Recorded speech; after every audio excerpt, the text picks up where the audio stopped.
Alright, let's get real. Have you ever noticed how some people seem determined to test your patience? They interrupt, speak with hidden aggression, or treat your time and emotions as if they are insignificant. And often we are told to simply endure, to smile and let it pass. But today we take a different path, the path of wisdom and self-respect, the path that Buddha himself taught, to remain steadfast in inner peace, unshaken by the storms of others. If you are ready to stop allowing others to disturb your inner peace, this message is for you. Today, we explore ways to respond to disrespect with mindfulness, without anger, and without compromising your dignity. Stay with me because by the end of this, you will understand how to establish clear boundaries with wisdom and compassion. Let's begin. 1. The power of the silent gaze. Let's start with one of the most profound yet subtle techniques, the silent gaze. You might wonder, can simply looking at someone hold power? The answer is yes. In a world where people expect reactions, frustration, anger, or retreat, stillness is deeply unsettling to those who seek to provoke. When someone is rude, they are seeking energy from you, a reaction that fuels their ego. They want to control the moment, make you feel small, or throw you into a storm of emotions. But what happens when you do not grant them that reaction? When you simply remain present, looking at them without hostility, without fear, but with deep awareness, the power dynamic shifts. Now, this is not about being passive or playing games. It is about demonstrating that your inner peace is not for sale. The Buddha taught that the mind is like a still pond. When it is undisturbed, it reflects reality clearly. The silent gaze does just that. It reflects back to the other person their own behavior, without judgment, without resistance, just pure awareness. Let me share a moment when this worked powerfully. I was in a meeting where one person continuously interrupted, asserting his voice over mine. At first, I tried reasoning, speaking politely, and making space for my words. Yet he persisted. So I stopped speaking. I leaned back, crossed my arms, and simply gazed at him, holding his eyes for a few silent seconds. No reaction, no expression, just presence. The tension became palpable. Others in the room turned their attention to him, suddenly aware of his behavior, and in that moment he faltered. He stumbled over his words, avoided my gaze, and from that point on, he stopped interrupting me. Not only in that meeting but in every interaction afterward. That silent gaze spoke louder than words ever could. This is not merely a technique. It is a lesson in presence. When you refuse to be moved by disrespect, when you stand in your own peace, you remind yourself and others that your worth is not determined by their actions. You do not need to argue for respect. You embody it. Often we feel the urge to defend ourselves, to explain, to counteract negativity with words. But true power lies in showing, not telling, who you are. The silent gaze is a mirror that forces others to confront their own actions. When someone has lived without accountability, being faced with themselves is more powerful than any words you could say. I used to laugh off rude remarks, believing it would keep the peace. But in truth, it drained me. The moment I learned to simply hold my space, to let silence fill the room, I realized something profound. I do not need to shrink or fight. I only need to be. So, the next time someone disrespects you, pause. Look at them. Let them feel the weight of their own words. You will be surprised at how quickly their energy changes, and how deeply empowered you feel. 2. The strength of silence. Silence is often mistaken for weakness, but the wise know that silence is one of the most powerful responses of all. When someone disrespects you, the most profound reaction can be none at all. Now you may be thinking, isn't silence just allowing them to get away with it? Well, silence is not passive. It is intentional. It is the choice to not feed negativity, to not engage in battles that serve no purpose. When someone speaks to provoke you, their goal is to pull you into their chaos, to make you respond in a way that gives them control. But what happens when you simply let their words float in the air, untouched by your energy? That silence becomes deafening. Without resistance, their words lose their power. People who thrive on disrespect expect a reaction. They seek validation through conflict, a reason to continue their behavior. But silence tells them, I do not grant you entry into my peace. You remain the guardian of your own energy, untouchable and unshaken. I recall an encounter with someone who constantly made sarcastic remarks, masking insults as humor. One day, he threw another unnecessary jab at me, clearly hoping for a reaction. But instead of engaging, I did something different. I simply looked at him, raised an eyebrow, and said nothing. I let the silence settle, let him feel it. The shift was immediate. He hesitated, looked away, and muttered something under his breath. And from that moment he stopped. Because without my energy, there was nothing left to fuel him. The Buddha taught that we are not responsible for the negativity others try to give us.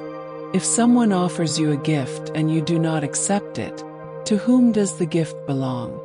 In the same way, when someone throws anger or disrespect at you, and you choose not to take it in, it remains theirs to carry. Choosing silence is choosing yourself. It is valuing your peace over their need for a reaction. This is not about ignoring reality, but about mastering your response to it. Too often we feel obligated to explain, to prove, to defend. But by staying silent, we shift the power. We remind ourselves, I do not owe anyone an explanation for my worth.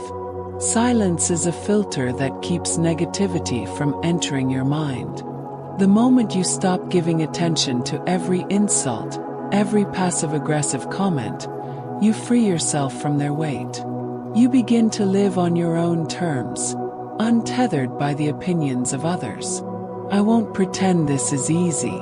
I once believed that not responding meant weakness. But over time I saw the truth. Every time I chose silence over reaction, I felt lighter, stronger, and more in control. It was as if I reclaimed a part of myself with every quiet moment of self-respect. So here's my challenge to you. The next time someone disrespects you, pause, breathe, look at them, and say nothing.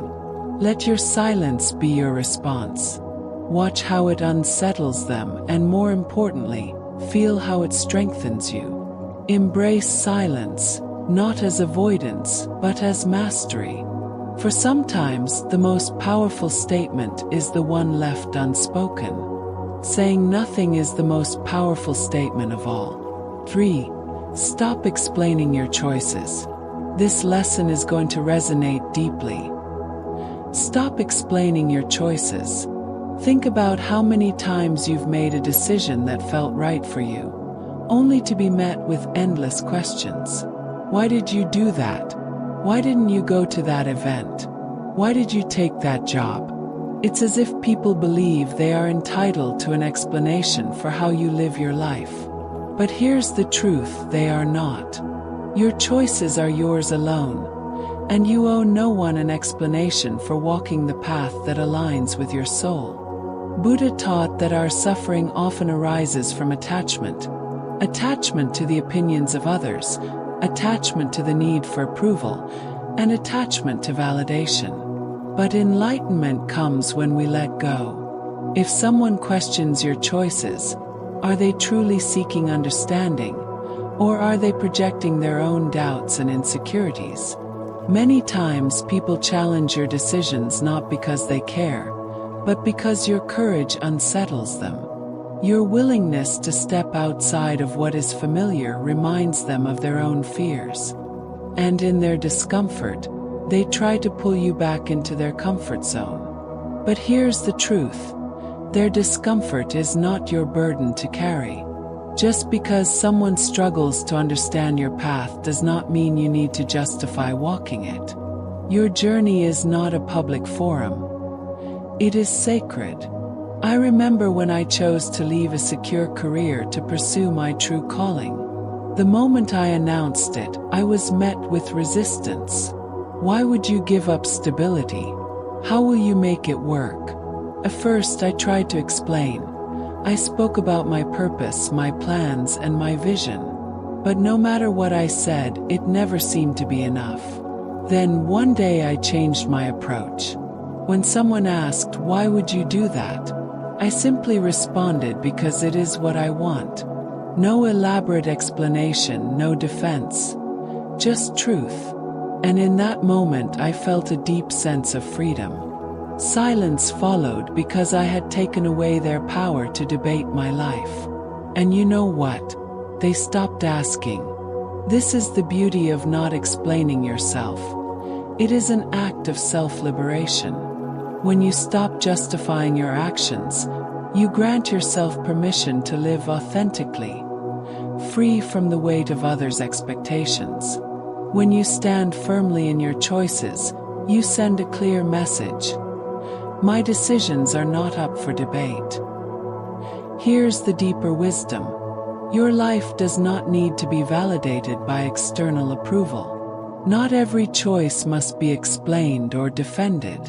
Think of those who walk with unwavering confidence. Do they spend time justifying themselves to others? No. They know that true power lies in self-acceptance.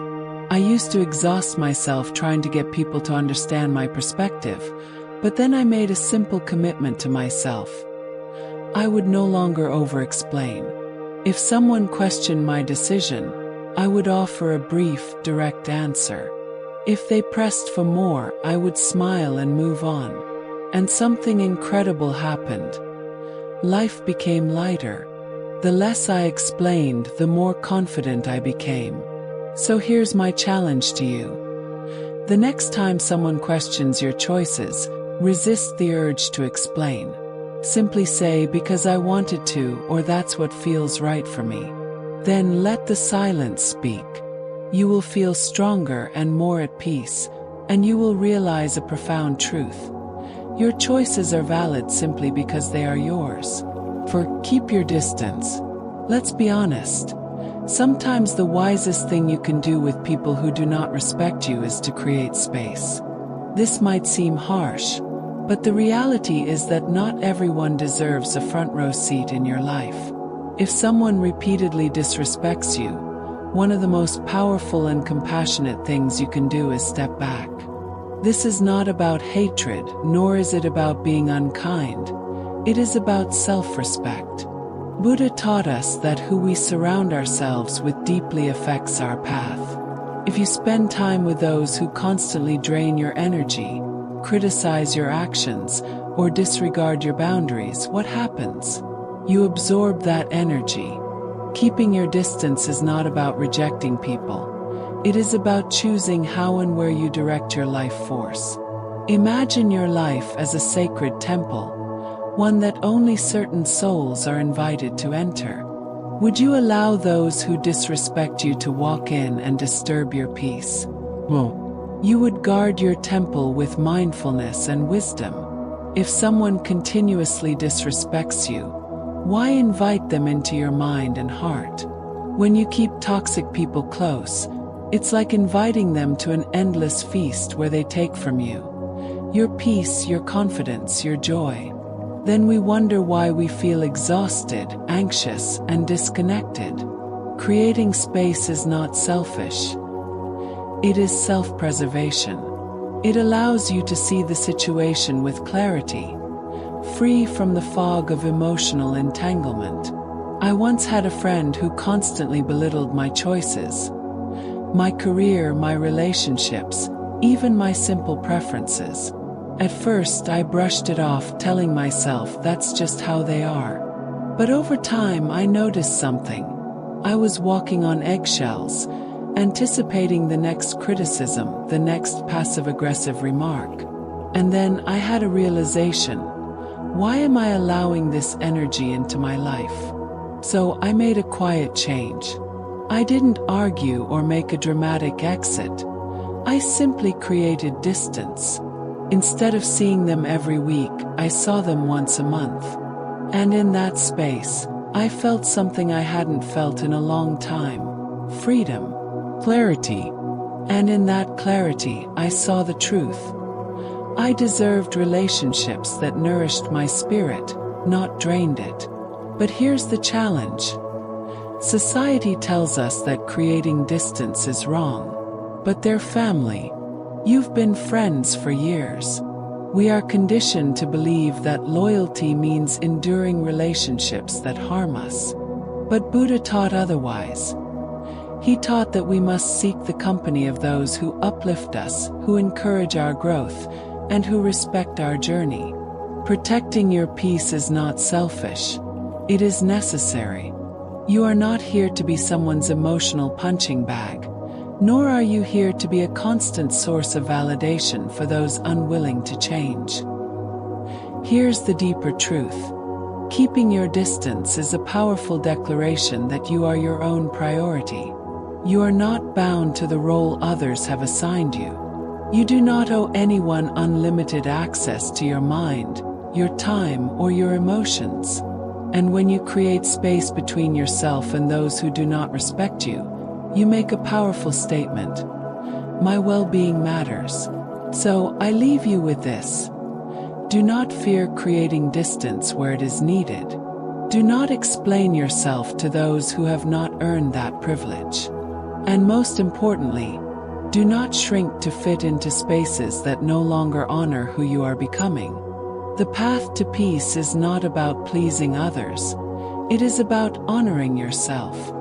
First, and this isn't just self-care, it's self-respect. Creating distance isn't just about removing negativity. It's about making space for peace, for clarity, for relationships that genuinely uplift you. Buddha taught us that who we surround ourselves with shapes our path. When you spend time around those who respect and honor your being, your confidence strengthens, your energy rises, and your mind becomes lighter. The less time you give to those who tear you down, the less power they have over your thoughts, emotions, and overall well-being. I used to struggle with guilt when stepping back from people, even those who were unkind. I'd ask myself, what if they think I don't care? What if I'm overreacting? But over time, I realized that protecting my peace wasn't selfish. It was an act of self-compassion.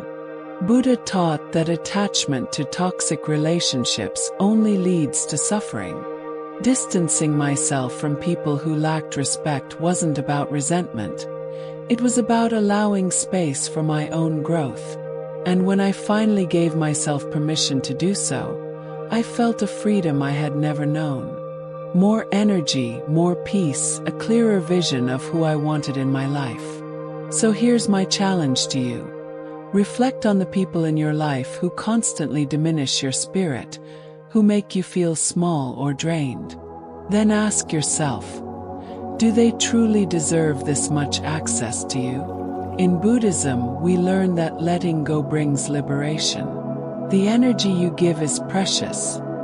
Offer it only to those who honor it. 5. Hold your head high. Let's talk about something timeless, something that will never lose its power. Holding your head high. It may sound simple, but trust me, it's profound. When someone disrespects you, their goal is to make you feel small, to plant doubt in your mind, to make you shrink. But when you stand tall, when you keep your head high with unwavering presence, you communicate something without saying a word. I know my worth, and nothing you say or do will change that. Buddha taught that our suffering is often rooted in the illusion of control. People seek to manipulate, to lower our energy, to make us question our path. Confidence unsettles people who thrive on disrespect. Why? Because they depend on the illusion that their words or actions hold power over you. They want to shake you, to manipulate how you see yourself. But when you remain composed, shoulders back, eyes forward, standing with strength, you strip them of that power. You show them that you are unshakable. And nothing is more disarming than a person who refuses to be diminished. I once found myself in the presence of someone who couldn't resist making passive-aggressive remarks, always throwing out subtle insults disguised as jokes. For a long time I tried to ignore it, but inside it weighed on me. I started dreading interactions with them, anticipating their comments, and preparing to defend myself. But one day I made a choice. I wasn't going to engage in their game anymore. I wasn't going to lower myself to their level. Instead, I showed up standing tall, radiating calm confidence. And every time they threw a remark my way, I met their eyes, smiled, and carried on as if their words meant nothing. And something shifted. They backed off. It was as if they could sense that their words no longer touched me, that I had risen above their negativity. And just like that, their power over me disappeared. That's the secret. When you refuse to react, when you refuse to let their energy penetrate your peace, they lose control. Buddha taught that what we do not react to, we do not give power to. If you remain still like a deep ocean, the waves of negativity cannot disturb you. Now here's where it gets deeper. People who thrive on disrespect struggle when they see someone confident. It disrupts their reality. They want to believe they have influence over you, that they hold some level of control. When you walk through life unapologetically sure of yourself, it challenges that illusion. Society doesn't always know what to do with a person who stands firm in their own worth and refuses to be defined by others. And yes, that can make you a target. But here's the truth. Holding your head high isn't about them. It's about you. It's about living as though you already know your worth, as though you don't need anyone's permission to exist fully in your power. It is a radical act of self-respect. And here's the deeper teaching. Self-worth is not something you gain from others. It is something you claim within yourself. Buddha taught that true confidence comes from knowing that nothing external can truly define you. No external validation can determine your value because your worth was never up for debate in the first place. Holding your head high is a declaration. It says, I am enough as I am. I deserve respect simply because I exist. And the more you practice this, the less the opinions of others will even register. You'll be too anchored in your own truth to be affected by their attempts to bring you down. I won't lie. This wasn't always easy for me. I used to shrink when faced with criticism, avoiding eye contact, softening my voice, and trying to disappear. Felt safer to make myself small. But over time I noticed something powerful. Every time I stood tall, every time I refused to absorb negativity, I felt stronger. It was as if I was reminding myself over and over again that I didn't need external validation to feel worthy. Already was. Holding your head high isn't just about physical posture. It's about mental posture too. Walk into every space like you belong there. Don't diminish yourself to fit into someone else's expectations. If someone makes a condescending remark, let it slide past you like the wind. Buddha taught that the mind is like a mirror. When it is clear and undisturbed, it reflects reality as it truly is. When you know your worth, you don't need to seek the approval of others. Here's my challenge to you. The next time someone disrespects you, whether through a passive remark or an outright insult, don't react. Instead, take a breath, pull your shoulders back, and hold your head high. Look them directly in the eyes as if to say, "I see you, but I am above this." You will feel something profound, a rush of confidence, a deep sense of inner peace.